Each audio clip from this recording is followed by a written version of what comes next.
I just want to say kung kumusta siya, kumustahin natin. Live ho mula sa, I don't know kung nasaan si Attorney Harry Roque ngayon. Attorney, live kayo sa RMNDZ XL Manila, si Rajuman Lourdes. How are you? Yes, mabuti naman po, Lourdes, at maraming salamat. Magandang hapon sa buong Pilipinas. Nasa The Hague pa ho kayo? Nasa Europa po, no? Nasa The Hague po, yes, oo. Okay, sa the Netherlands. May balita, di ba, na kayo po ay papunta or hindi pa ho kayo, wala pa kayong planong pumunta sa isang bansa kung saan kayo maghahain uli ng asylum? I will address that later, no? I'll address that later. Pero may mga mas urgent concerns ngayon, no? Una-una kasi, may nagsasalita na Ramil Madriaga na nagsasabi na siya daw ay taga-kolekta ng donasyon para kay Inday Sara, galing sa mga pogo at mga drug lords. Lilinawin ko lang po, no, itong Madriagang ito ay akusado sa isang kaso na akong tumatayong private prosecutor. No? Ang kaso po ay 2 counts of kidnapping with for ransom. No? At siya po ngayon ay nakadetina sa Manila City Jail. No? Nagtataka lang po ako kung paano siya nakagawa ng ganyang affidavit gayong siya ay nasa BJMP. No? At ang kaso po sa kanya, ang ebidensya ay malakas dahil siya po ay humingi ng piyansa at hindi po napagbigyan ng korte dahil malakas nga po yung ebidensya. No? At kasama po sa testimonya laban sa kanya ay yung positibong identification ng dalawang biktima ng kidnapping na siya nga ay kabahagi kasama dun sa mga nanginap sa kanila. At kasama rin yung identification ng kanyang pinsan po na kasama doon sa mga dumukod sa dalawang Filipino-Chinese. No? So, ang tao kong ganito po ay hindi dapat pinagkakatiwalaan at ang ganitong kanyang affidavit, ang tingin ko, ang intensyon niya ay para nga po ma-pressure yung mga private complainants na i-atras ang kaso laban sa kanya. No? Kumbaga, nagiging kasabwat ang gobyerno sa isang pamamaraan para mapalaya ang isang kidnapper na nareklamo. No? At may mga nangyari nga sa pamilya ngayon ng private complainants na nagpapakita na pinipressure talaga sila para i-atras ang kaso dapat dito kay Ramil Madriaga. No? So sa akin po ay kinakailangan maging critical tayo sa mga impormasyon. Huwag po natin paniniwalaan isang taong nasa kulungan ngayon para sa 2 counts of kidnapping. Bago po itong kasong ito, previously na-convict for kidnapping also itong si Madriaga at napawalang visa on automatic appeal sa panahon na meron pang death penalty. Okay, so, attorney. binigyan na siya ng second chance. Attorney, okay, sabihin na natin, sabi nyo kanina, mukhang gobyerno ang nasa likod nito. Pero bakit kailangan niyang gawin yun at siya ang napili at gawin yun kay Vice President Sara Duterte? Ay, hindi ko po alam kung sinong gumawa ng script para sa gobyerno. No? Pero ang malinaw po, ito pong taong ito ngayon ay nakakulong dahil sa 2 counts of kidnapping, previously convicted, bagamat na-absolto on automatic appeal sa Congress, sa Supreme Court. At dinimanda rin po ito ni Chavit Singson for extortion dahil humihingi di umano ng, kung di ako nagkakamali, 50 million in exchange for not revealing certain information. No? So pwede nyo kontakin din si Governor Chavit Singson kung anong pagkatao nitong taong ito. Ulitin ko po yung Pero yung kanyang Go ahead, sir. Go ahead. kwento po, kwentong putsero at yan po ay coming from a polluted source at ang masakit po dito, mukhang ang gobyerno pinapayagan siyang kumanta na ganito kapalit na mabaliwala yung kanyang pananagutan sa isang karumal-dumal na krimen na sa tingin ko at base sa ebidensya at sabi naman ng korte malakas ang ebidensya bagamat hindi pa siya nasisentensyahan, no, ay malakas. Oo. Pero attorney, ulitin ko lang, no, sa tingin mo, bakit siya nagsasalita ng ganito sa kanyang dating amo? Una-una, hindi po niya amo si VP Sara. Okay. Hindi po siya personal na kakilala ni VP Sara. Bagamat itong si Madriaga, dun pa lang sa preliminary investigation ng kaso, dinine-name drop niya si VP Sara. Hindi naman ako nagsasalita kung ano naging relasyon namin ni VP Sara, no? Na alam ko naman hindi siya kakilala ni VP Sara. Ang problema sa mga politiko, siyempre, nakikipag-picture. Dami-dami, 32 million ang bumoto kay Inday Sara. So I'm sure mahigit 5 million nilarawan kay VP Sara. So yun lang siguro ginagamit yung ebidensya na siya malapit kay VP Sara na meron siya larawan kay VP Sara. Pero ang sa niyan, bukod pa sa testimonya niya ngayon, no, inattempt din niya akong bilhin.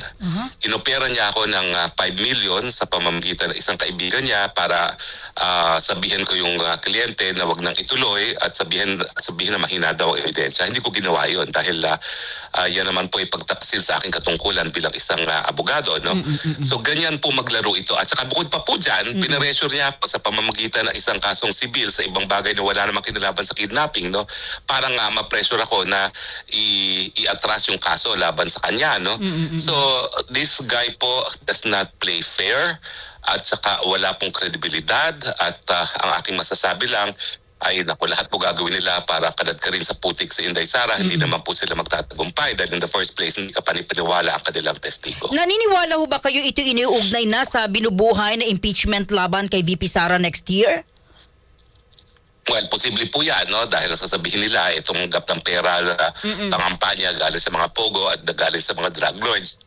Ang katotohanan po, may larawan namang lumutang, bumungkaling ko sa Facebook yung larawan na yon na ang tunay na talagang mga naging abogado ng mga pogo ay walang iba kundi si Liza Araneta Marcos. At ako po pinapatunayan ko yan dahil bagamat malapit ako sa mga Chino, never ako talaga nagkaroon ng mga kliyenteng big time ng mga Chino kasi lahat ng mga Chino na namumuhunan sa Pilipinas, karamihan pogo ay kliyente ni Liza Araneta Marcos. Ito ba'y personal nang nalaman ni VP Sara kung may communication po kayo? Ano po ang say niya? Well, alam niyo, dati pa po niyang alam yan. In fact, si VP Sara nagsabi sa akin na meron nagbabanta sa kanyang buhay at ang pangalan nga itong si Madriaga. So kung hindi nga ako nagkakamali at kaka-text ko lang kay VP Sara kaya lang hindi pa niya nakikita yung text ko, no? Nag-file pa siya ng blatter doon sa banta na ginawa itong Madriaga. Opo. Ang banta ay laban sa kanya, laban sa akin, no? So, alam po niya na mayroong ganyang Madriaga na nagbabanta sa buhay niya, pero ito po talaga ay sorpresa, kumbaga bagong script na lumbas na talagang hindi namin inaasahan. Bagamat ako talaga maninindigan na lahat ginagawa ni Ramil para maatras ang kanyang mga kaso. Dahil alam mo, tapos na yung aming ebidensya. Isang one last evidence na kami, one last witness na lang kami at mahigit mga 15 ata ang aming pinaresentang mga testigo. No? At bago ko umalis ng Pilipinas, na-deny nga yung kanyang petition for bail at nagsabing korte that the evidence of guilt against him is strong. Ano pong next move po ninyo at ni VP Sara dito? Well, hindi ko pa po siya nakakausap. No? At saka wala naman ako magagawa dito sa malayo. No? So, ako naman, the truth shall set VP Sara free. Kung talagang ganito ang mga pangyayari, bakit ngayon lang lumalabas, no? At bakit nanggagaling pa sa isang tao na ngayon ay nakakulong for 2 counts of kidnapping for ransom. Attorney, huli na lamang po, talaga ho bang may ICC warrant of arrest na si Senador Bato? Matagal na po yan. Ang aking inanunsyo ay na-forward na finally sa Philippine government. Dati kasi, nag-i-issue ng warrant of arrest at saka meron na pong patakaran ng ICC ngayon, secret na ang pag-issue ng warrant of arrest. Binago po nila ang rules nila. So talagang hindi nila i-acknowledge yan. Pero the same person na nagmamabuti sa akin, na nagbibigay impormasyon sa akin tungkol sa mga gawain ng gobyerno pagdating dun sa aking red alert notice, also informed me na natanggap na ng DOJ officially yung warrant of arrest at meron ng request for cooperation to apprehend itong si Bato de la Rosa. So ayaw nilang sabihin para talagang kapag lumantad si Senator Bato, arestuhin na lang? Meron na ngayon talagang manhunt kay Senator Bato biski hindi nila aaminin. Kasi nga, bago na ang rules, secret na ngayon ang mga arrest warrants ng ICC. Opo. Attorney, yung passport po ninyo, nakansela na po ba? Hindi pa po. Ako po yung nag-file ng motion for reconsideration kahapon lamang. No? At ang sinasabi ko, hindi po ako pugante dahil hindi ako umalis para iwasan yung kasong kriminal na tinanim nila sa akin. Tanim kaso naman po yan, walang ka-ebidensya. Nakita niyo naman sa TV, ang ebidensya lang nila, yung sinasabi ng chairman at ng legal ng PAGCOR na ako ay sumama kay Kasiong para makipag-ayos ng rescheduling of payment at minsan tumawag kung ano ng status ng kanilang renewal of license. Kasi nga, legal naman sila before bago nagkaroon ng utos ng presidente at ang kongreso na gawing illegal ang pogo, no? So yun lang po ebidensya nila. Wala pong krimen dyan, wala pong kahit sinong recruit, wala pong kahit sinong tinakot, wala pong kahit sinong pinagsamantalahan ng kanilang paggagawa, no? So nag-file din po ako doon sa korte ng motion for reconsideration. At sinasabi ko, ang dahilan kung bakit ako kinansela ng passport ay hindi daw ako tumakas matapos ang pagsasapa ng kaso sa akin, dapat daw bumalik ako nung nalaman kong nagkaroon ako ng kaso at yung aking hindi pagbalik ay unjustified. So ang sinabi ko, nakalahad sa Universal Declaration of Human Rights that everyone has a right to seek asylum. So karapatang pantao po yan at hindi unjustifiable reason yung pagiging labas ko ng Pilipinas. Opo, attorney, ang passport po ni Ginoong Zaldico ay pinutol na. Ano po ang inyong statement dito? Kung nakikinig si Zaldico, humingi siya ng asylum. Mas malakas nga ang kaso niya ng asylum. Talagang sigurado ako gusto siyang patayin ng gobyernong ito dahil sa mga impormasyon na siniwalat niya na sa kauna-unang pagkakataon ay dinikit si Marcos ng isang testigo sa korupsyon pagdating dito sa pondo ng flood control at infrastruktura. Ito po pinakahuli, attorney, pinapa-priority ni Pangulong Marcos yung anti-dynasty bill, party list reform at iba pa. Ano po ang inyong reaksyon? Sabi ko ng isang analyst, ito ay para legacy niya, dahil talagang buwabagsak na raw po itong credibility at pangalan ni Marcos. It came too late dahil kung meron ng batas na ganyan, dapat hindi siya naging presidente. Okay, ano po ang inyong mensahe, attorney, sa ating mga tagapakinig?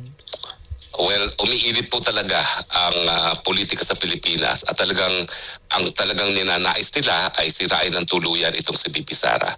Ako naman, lalo nilang batuhin ang putik si BP Sara ay lalong nagniningning ang bituin ni Inday Sara dahil ang mga ginagawa nilang mensenhero laban kay BP Sara ay hindi na makapaniwala dahil marumi ang mga pagkakatao nila. Attorney, maraming salamat sa oras. Ingat po kayo. Good afternoon. Maraming salamat po. DZ